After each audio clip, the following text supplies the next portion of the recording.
deh guys, ini kondisi sungai banjir kanal timur di Semarang, sampahnya parah banget. Ya padahal BKT itu kan penting banget buat ngendaliin banjir kota. Kalau kayak gini sih bisa bahaya. Iya, makanya fungsinya malah jadi keganggu ya. Iya. Malah bisa bikin banjirnya tuh meluas ke pemukiman.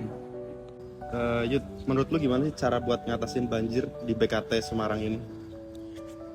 Menurut gue ya, sebenarnya tuh ada solusi banyak banget. Dan salah satunya tuh pasang floating debris collector. Itu tuh gunanya tuh biar sampah tuh nggak menumpuk. Jadi sebelum menumpuk banyak banget nih, itu bisa diambil-ambilin dulu, dipelain dulu. Dan yang kedua tuh kayak jangan ada bangunan-bangunan liar di samping-samping kali gitu. Terus itu kan biasanya kan kalau lu pernah ke banjir kanal timur tuh banyak yang buang sampah di pinggir-pinggir ya. Itu harusnya pasangin lah kayak pelang dilarang buang sampah di sini. Kalau enggak ntar kasih sanksi apa, kasih CCTV kayak minimal kayak jadi orang-orang tuh pada kayak takut gitu loh. Wah, anjir ada sanksi di sini nih, ada hukumannya nih gitu. Jadi orang-orang tuh takut kalau buang sampah di situ lagi. Itu teman-teman.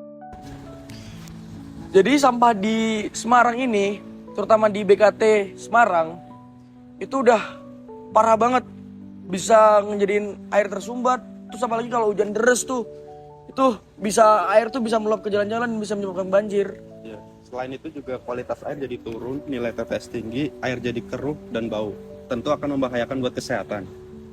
Bener juga tuh yang kamu bilang tadi. Selain itu, lingkungan sekitar yang terkontaminasi tadi itu jadi tidak nyaman untuk ditinggali. Warga pun akan menjadi pergi karena lingkungannya jadi kotor. Bahkan masalah ini udah lama, tapi masih susah diatasin sampai sekarang.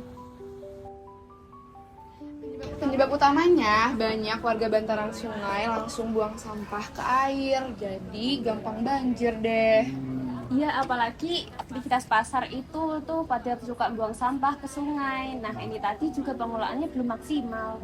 Belum lagi pengelolaan sampah di Kota Semarang itu nggak jalan. Jadi sampah-sampah tuh pasti nyangkutnya di BKT semua. Masalah BKT gak bisa diselesain sama satu orang aja.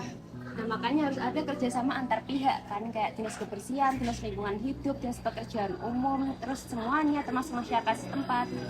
Intinya apa sih? Integrasi DAS itu harus sampai dari hulu ke hilirnya itu harus sampai. Jadi sampah di BKT Semarang itu sebenarnya masalah besar.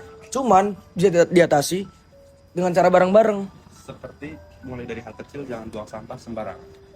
Kalau sungai tidak banjir, jalan pun bisa akan jadi berfungsi.